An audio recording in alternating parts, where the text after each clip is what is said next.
record.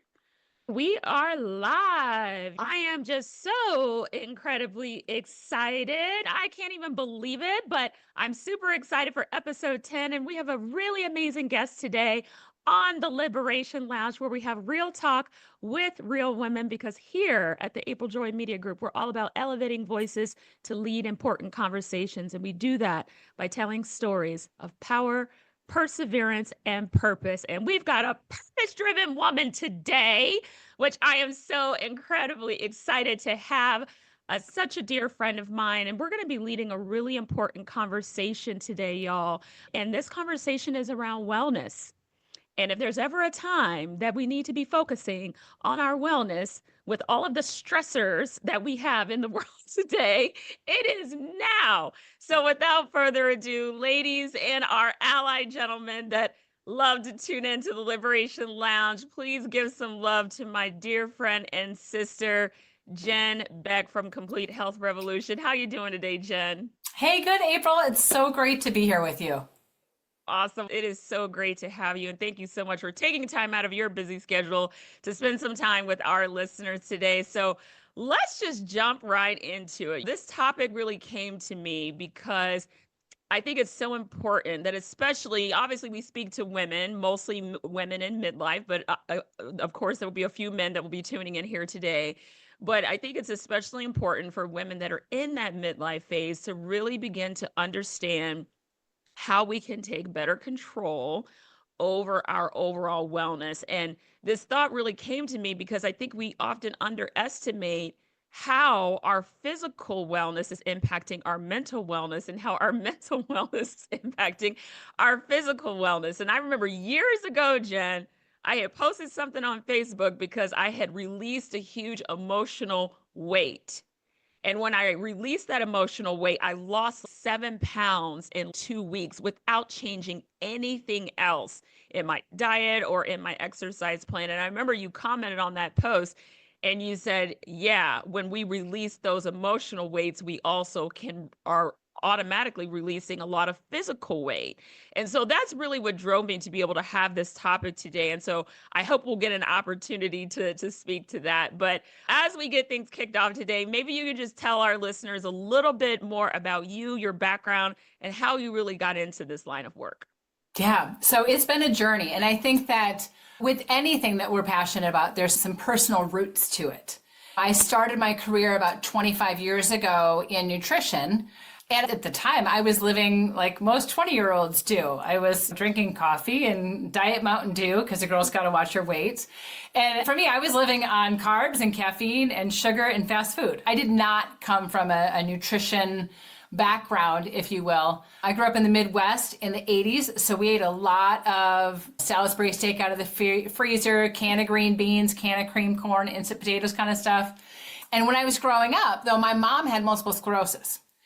And so she did the best that she could with providing for us and giving us, they were balanced meals. It may not be nutritionally dense, in my opinion, now, but at the time they were good balanced meals. And she did the best that she could with energy. She was raising 3 kids. She ran the bookkeeping for my dad's business. I was about 25, 26, and my mom went through a series of relapses where she went from living on her own to being in a nursing home in 6 weeks. Wow. She was 49 years old.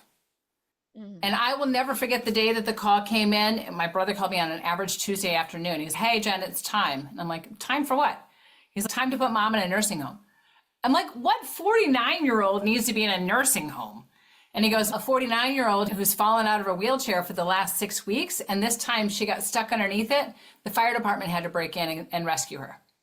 Oh my gosh. So 2 days later, we're sorting my mom's possessions and everything that she was, when you downsize, you got to go, okay, storage, going with me, Goodwill, garbage. And everything that we asked her, "What do you want to do with this?" was, "I want to take it with me." It was her possessions, her livelihood, her identity. And in that moment, I remember watching her lose her life. She didn't pass away until she was almost 65, but that day, it was like she just gave up.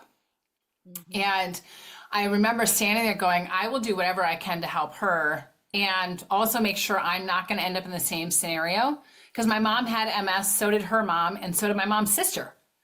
Wow. They say it's not genetic, but well, I don't want to go there.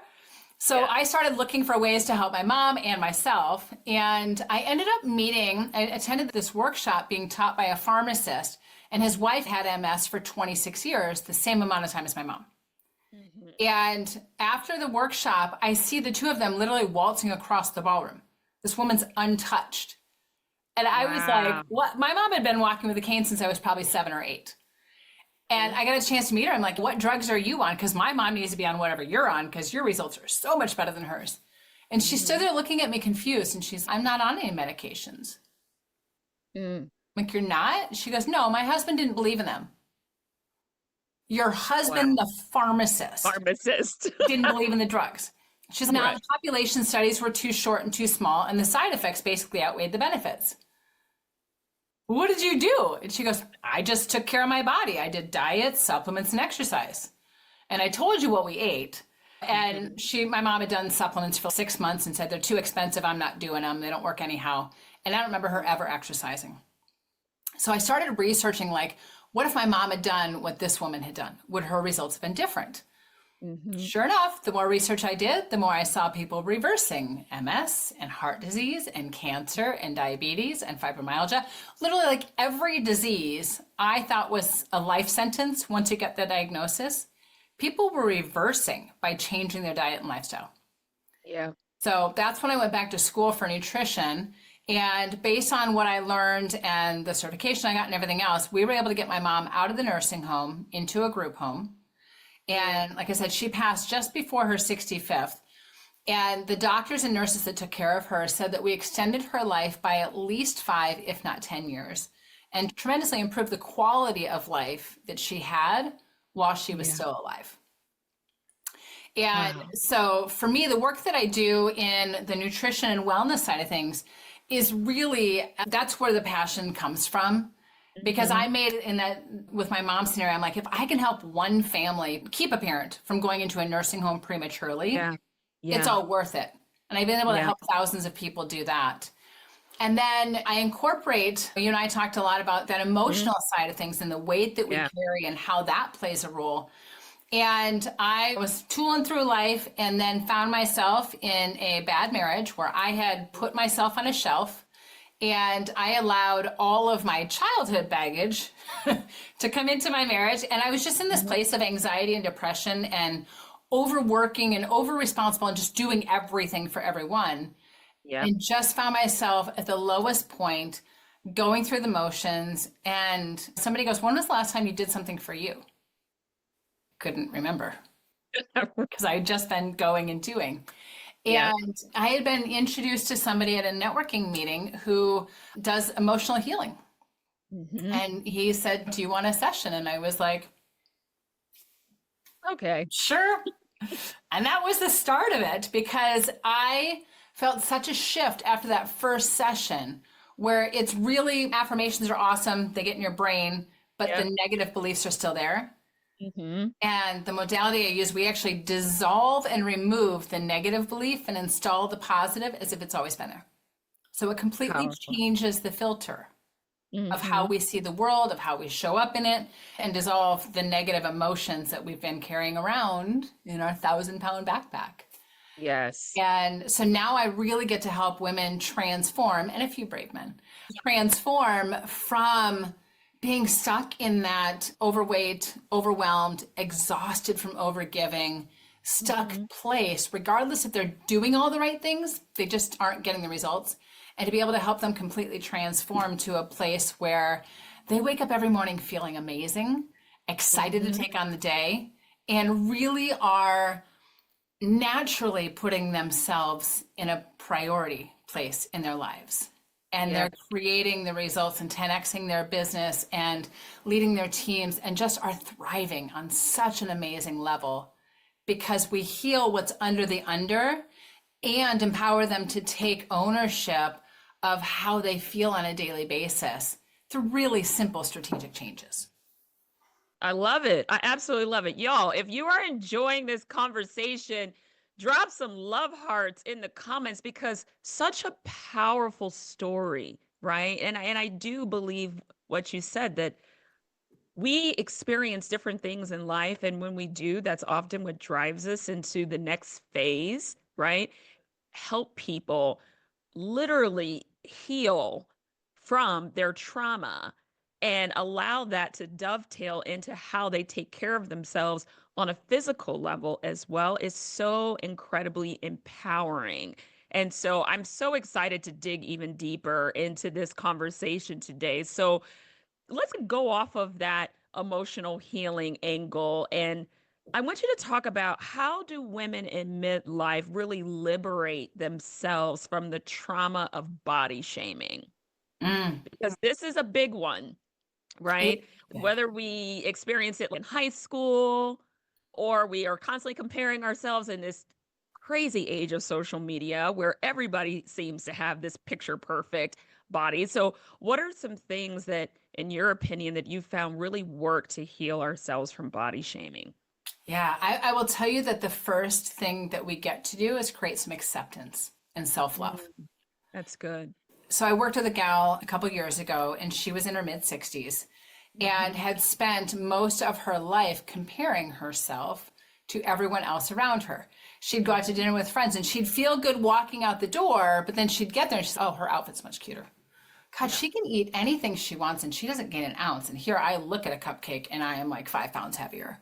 And so comparison, like we've heard, comparison is a thief of joy. It Hmm. is. And it doesn't matter if you're comparing yourself and making yourself better than or less Hmm. than. They Hmm. both suck. It's creating a lose-lose situation.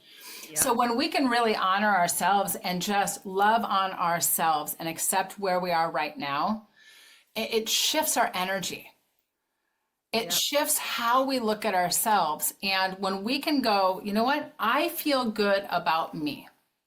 Now, Mm. I will tell you that I didn't always feel that way, Yeah. right? I was giraffe legs by first grade. I'm Yeah. 6'1". Hmm. Fifth grade, I was too tall, braces, bad hair, glasses, and I got physically bullied by boys. Hmm. Like I went through all of that, and then there's the dating, and then the weight gain, like all of the things. And so I can look back and see all those pieces. And the thing that I know to be true, by healing at an unconscious level and creating some acts of self love for myself, I was able to heal that and get to a place of acceptance and appreciation. Mm. One of the challenges I give to the ladies that I work with is to stand in front of the mirror, buck naked, Yep. full length mirror. And you may not go, oh my God, I love the way I look. But you know what you can do? I am so grateful for those strong legs that I have that can Yes. carry me wherever I go. Hmm. I am so grateful for these arms. And I love the fact that I have extra here because I get to wrap that around the people that I Yeah. care about and that I love. I Hmm. love this belly because it gave me my daughter. It's And when we can find true appreciation for mm. what we do have and we love ourselves, our body responds. We're training ourselves how to feel and what to believe.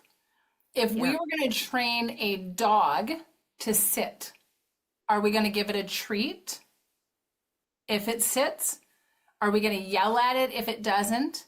Are we going to Hmm. berate it? Are we going to tie it up outside? Are we going to kick it if it doesn't do what we want it to do the first time? Hmm. Hmm. I would venture to say 99.9% of the population would say no. Then why is it that when we don't have the physique we want, we yell at our body? We Yeah. shame it, we beat it up, we beat ourselves up, we just destroy ourselves at an emotional level Yeah. because our body isn't what we want it to be.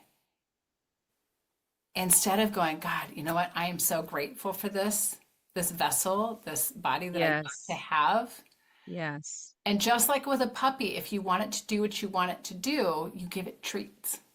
We get to give ourselves treats too, ourselves So today as well good. as our younger. So good, Jen. And I think you said something very powerful there that I don't want anybody to miss.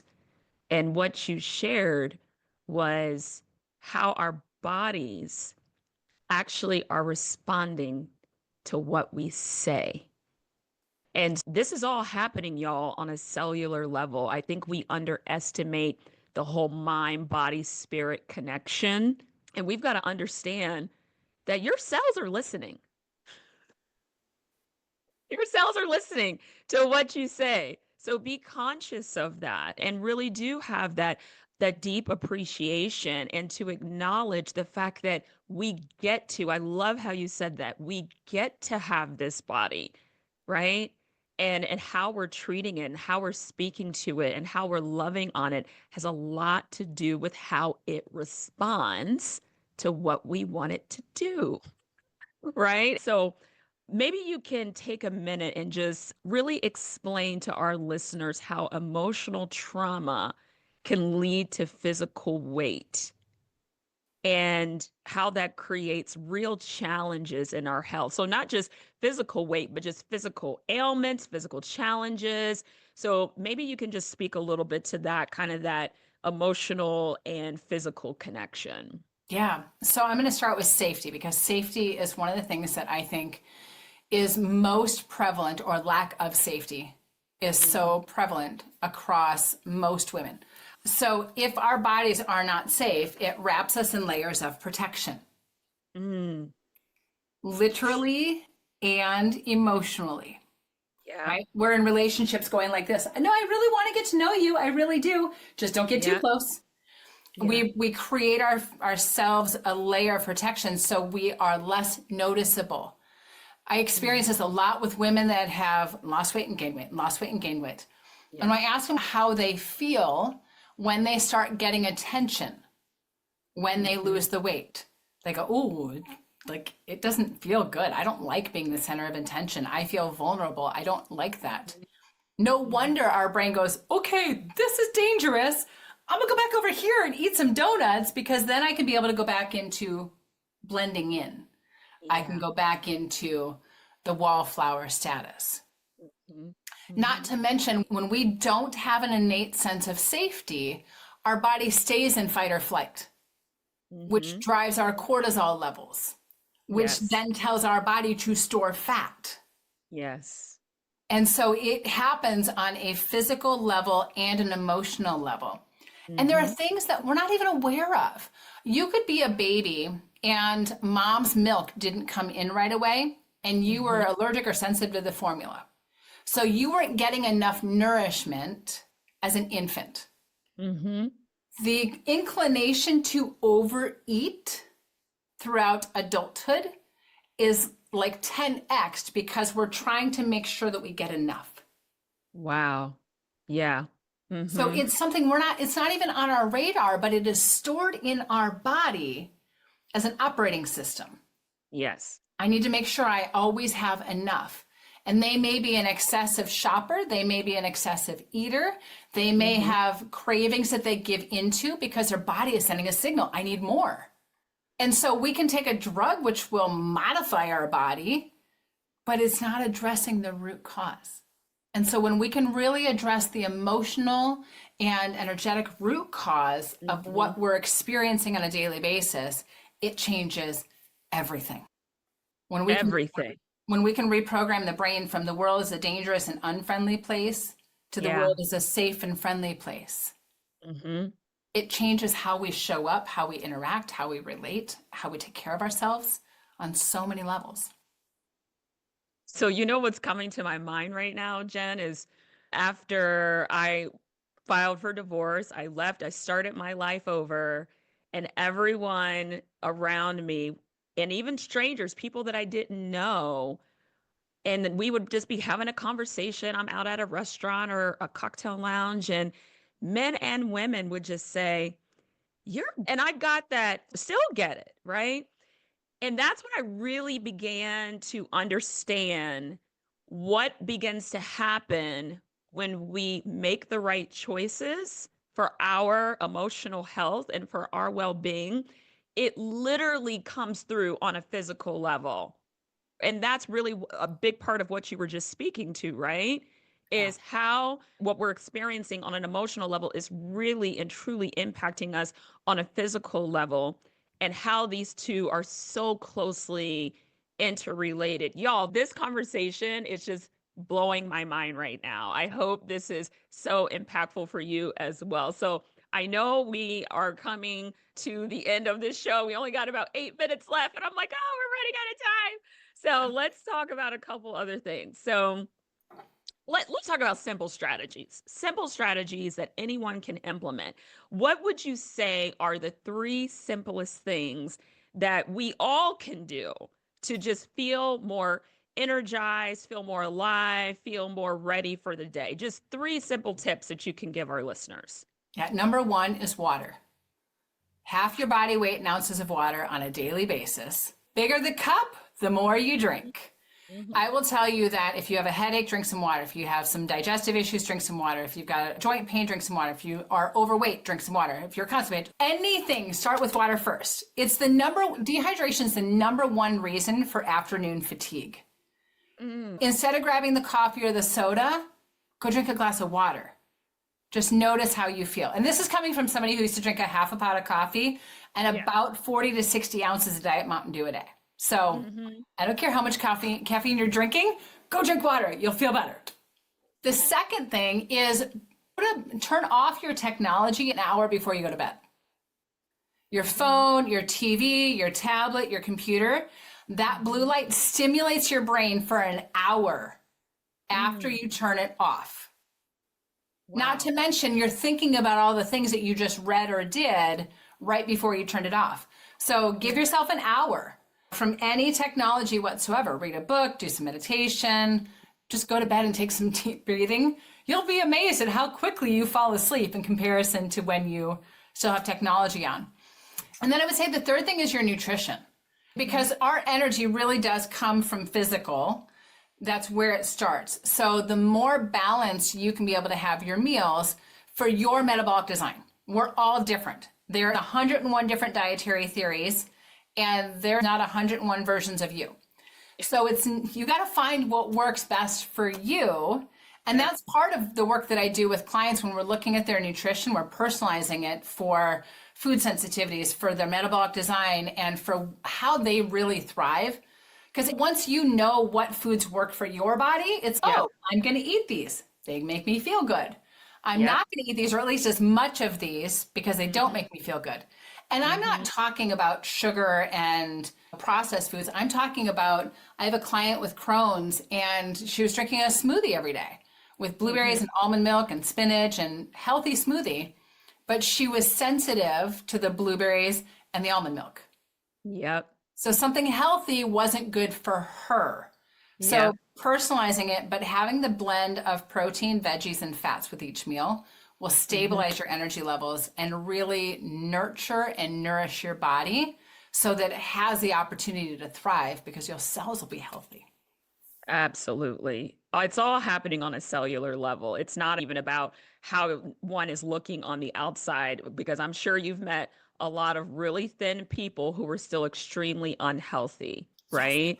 Yes. And so that is a thing, y'all. Just because someone is thin and they look good on the outside does not mean on a cellular level. Those are the same people who can have heart disease, and it's all happening on a cellular level. So those are really good tips. I hope everybody dropped those in the comments on Facebook so we can have those logs. So that was really powerful. And so this is off script, but it's because I've heard it 3 times in the last week. Okay. And I'm just curious, what is your opinion on fasting? Because I have a lot of friends that are fasting right now. Okay. Like, people are doing Daniel fasts, and people are doing spiritual fasts, and some people are doing a water fast, or they're doing the lemonade diet fast. I'm just curious, from your experience, because you've been doing this work for a long time, thoughts, what are your thoughts? What are your opinions on fasting just in general? Yeah, I think fasting can be very beneficial. Okay. If you are somebody that is eating a typical American diet, though, do not start a 5-day fast. Right? Ease into it. For women, especially women of a more mature age, if you will, when we go into fasting, if you go too fast and fast too much, you can actually put your body into a fear-based mode where it goes into starvation mode, and it starts storing things. It changes your hormonal structure. Yeah. So work with somebody to understand what level of intensity your body would be beneficial for you right now. Are there tons of values to fasting? Yes. If you've never done it before, start with intermittent fasting, like 1 day a week.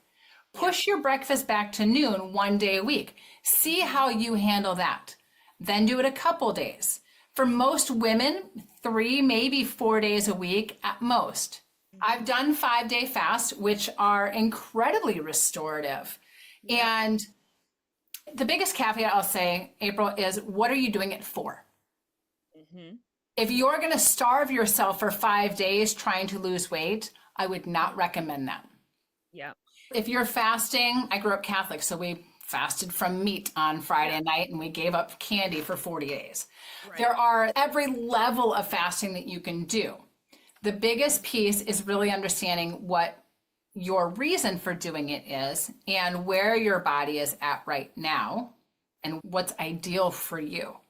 Fasting in general can be super restorative. Doing a 5-day fast actually helps to clean up all of the half-dead cells in our body and make lots of new stem cells. For somebody who's on a standard American diet, there's other ways to support stem cell production instead of going on a 5-day fast where you're like, I can't handle this and my body isn't really sure what the heck I'm doing. Everything is so personalized. Work with a professional, work with a practitioner, and understand what works best for you. But if you want to start exploring it, start getting protein, veggies, and fat. So you're optimizing your nutrition first, then start doing intermittent fasting and start there and maybe step in.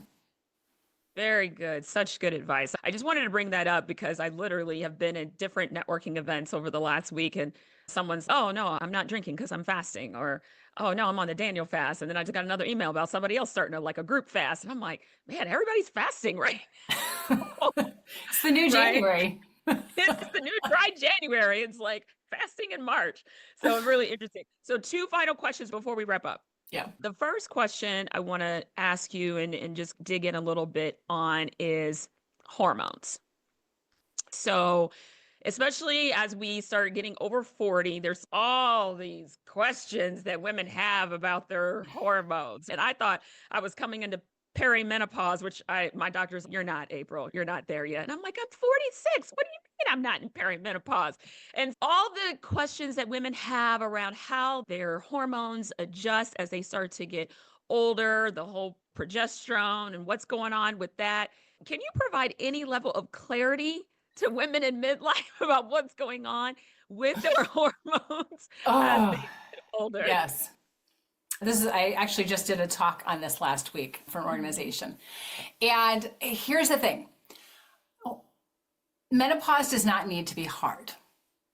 Like, I went through menopause. I had 12 hot flashes and I had probably 2 days of hormone crazy pants.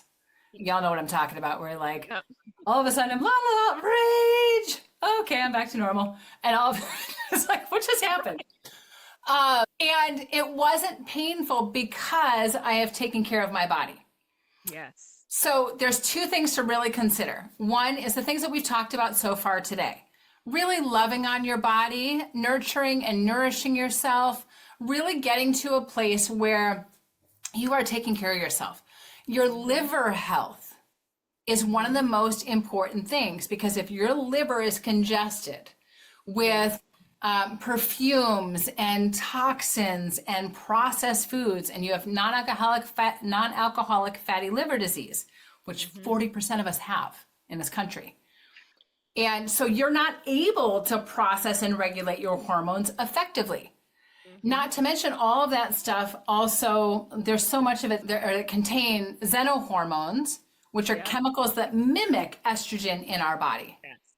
So it's throwing off our hormonal levels anyhow. So you may have a normal level of progesterone, but you have way high levels of fake estrogen in your body. But on your labs, it'll look like it's all estrogen, right? So now you're estrogen dominant, which tells your body to store fat, which just regulates your hormones and so on and so forth. It does not mean that you are no longer needed or wanted. It does not mean that you're ready to be put out to pasture. It does not mean that you're not good enough or there's fear of the future, or there is guilt, or there is unworthiness, which is the emotional roots of menopausal symptoms. Mm-hmm. Many women carry all of these things because of our mass media and society when we go into Yes. menopause. So I want you to know that if you have those beliefs, working on that will decrease your menopausal symptoms. Very Nourishing good. and nurturing your body, lots of cruciferous vegetables, broccoli and cauliflower and Brussels sprouts and all of that, scrub estrogen from your body. There are so many things that we can do to support our body during menopause where you can feel like you went from having your cycle, a few hot flashes, and then you're done. Yeah. It doesn't have to be painful, but if you're experiencing that, please reach out. Know that it Yes. doesn't have to be that way, and know that you don't need a medication to balance them for you. Good. You don't have to go on HRT or bioidentical or pellets or any of Yeah. those things to balance out your body. Menopause is a natural process. It's Yep. all of the stuff we've done for the last 40 or plus years Yep. that is creating a lot of the things that we're experiencing today. And we So get to good. just thrive. Ladies, you do need to make sure that you are partnered with a qualified practitioner to be able to assist you through that process. So I really do want to encourage everybody to be sure you take that step. Don't try and take matters into your own hands and just say, I'm just going to bear this out, right? Or figure it out on my own. You don't have to. There are people out there like Jen who are there to be able to support you through that transition. My last question is on organic versus not organic. I went on your food grocery tour many years ago and I learned about this. And I know there's interesting things going on right now about our food supply and what's really happening with food, whether it's organic or not organic, and is it really organic, and just all of that conversation around organic versus non organic. Maybe you can just speak to that really briefly as we wrap up. So I'll try and give you the cliff notes. Okay. So when you buy organic, you are not getting genetically modified foods. You are not getting glyphosate, aka Roundup, the most deadly weed killer, which destroys our guts, impacts our hormones, you name it. Yep. You are not getting animals that have been fed Roundup ready corn and soy, which are driving up a lot of the inflammation and gut health issues that we have. So it's when you buy organic, you are buying what you are not getting in our foods. The equivalent of our organic is what most people eat standard in Europe. In the average American grocery store, there are 40,000 food-like products. I won't even say foods because there's probably 150 foods, and then everything else is a food-like substance that has been packaged, promoted, and sold as food. I grew up on Velveeta. Velveeta is no longer cheese. It is a cheese or a cheese-like product. I forget exactly what the verbiage is on there. And the more organic that you buy, the less stuff that you get that impacts your health in a negative way. Does it have to be organic all the time? It doesn't. If I go to a restaurant, there's 2 in the city that have organic foods. It's not, especially in Cincinnati, it is not on the forefront. A huge part of buying organic is making sure that you're getting an upgraded quality. It does not mean that organic cookies are good for you, though. They're still cookies. Yes. Yes. As much as possible, we want to eat whole foods. Foods that if your grandmother saw it, she'd be like, oh, that's a broccoli. That's a chicken breast versus that's a, I don't know what that is. The one ingredient foods. In our house, we call them alive foods because at one point in time, they were alive. They grew in a plant or they ate a plant. How do we get to as much nourishment as we possibly can? So organic gives us an upgrade, good, better, and best. Yeah. We're really looking at how do we nurture and nourish our bodies the best that we can. You may not always be able to afford organic in everything, but meats especially, meat and fish especially when you can do organic, grass-fed, wild-caught. And there's a list out there called the Dirty Dozen. If you Google it, it will come up. And it Hmm. tells you the 12 foods and produce that have the highest level of pesticides and herbicides. Yep. Start there. Eat as many whole foods as possible. Avoid the dirty dozen. Buy the dirty dozen as organic. And then Yep. upgrade the meat quality that you're using too.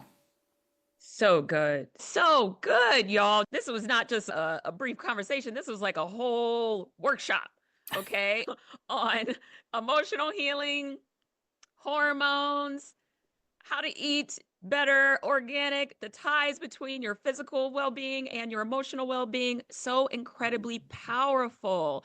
So, Jen, for those that would like to continue the conversation with you and either work directly with you or get connected to you, what does that look like and what steps can they take to do that? Yeah, so you can absolutely go to my website. There are a ton of resources that are on there, which is CompleteHealthRevolution.com. You can find me on social, Jen Beck or Jen Beck Complete Health.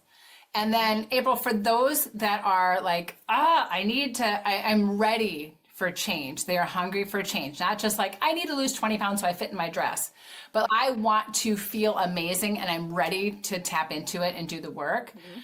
I have a Mhm. couple slots that I open up each week for what I call a barrier breakthrough session. And this is Ooh. where we go, where are you at right now? What are your goals? And then I help you identify what's standing in the way. Is it Mm. knowledge? Is it emotional? Is it mental? Is it logistical? What are the pieces that are holding you back, that are keeping you from reaching your goals? Whether Yeah. that's physical, relational, career, whatever. We look at what is Yeah. in the gap, and then we create an action plan so that you know what your next best step is. And then we can look at if you want additional support and how to be able to make that happen. It's a Yeah. $500 value, but Yeah. I am so committed to being able to help people create a life that they love, that they're in Yeah. love with, and then Yeah. having the energy and the health to go out and live it and enjoy it. That's why I Yeah. offer a couple of these free each week so that those that are ready, they can get the Yeah. help that they need. So good. Y'all, please take advantage of that. Again, for those that are ready. That's the emphasis, right? For those Yes. that are ready. Okay. I encourage you Yeah. to take advantage of that and be sure that you follow Jen. And you do your lives. What days do you do your lives, Jen? On Wednesday. Yep. Wednesday, Wednesday at okay, 11. Eastern. So y'all, please connect with Jen, tap into her lives that she does, take advantage of the barrier breakthrough for those that are ready. And we so look forward to you living, we say living your best life, but it's just living a whole life, WHOLE, right? Yeah. Meaning you're whole in your mind, your body, and your spirit, and you're whole in your emotions. And that's really what we desire for you. Jen, thank you so much for taking time to share your expertise and your knowledge today. I am so excited for all of our listeners who are going to take some of the things that you talked about tonight and really implement them in real time in their life, and so that they can experience the life that they truly want. And so, ladies and gentlemen, episode 10 is a wrap. This show will be logged here on my Facebook page. And in the next couple weeks, we will be posting these episodes on my new YouTube channel, April Joy Empower. So you guys will be able to see those lifetime there as well. But again, Jen, thank you so much for taking time to share your knowledge with all of us. This is April Joy from the Liberation Lounge, where we have real talk with real women. And we'll see y'all again next Tuesday at 12 p.m. Eastern. Thanks so much, Jen. Thank you.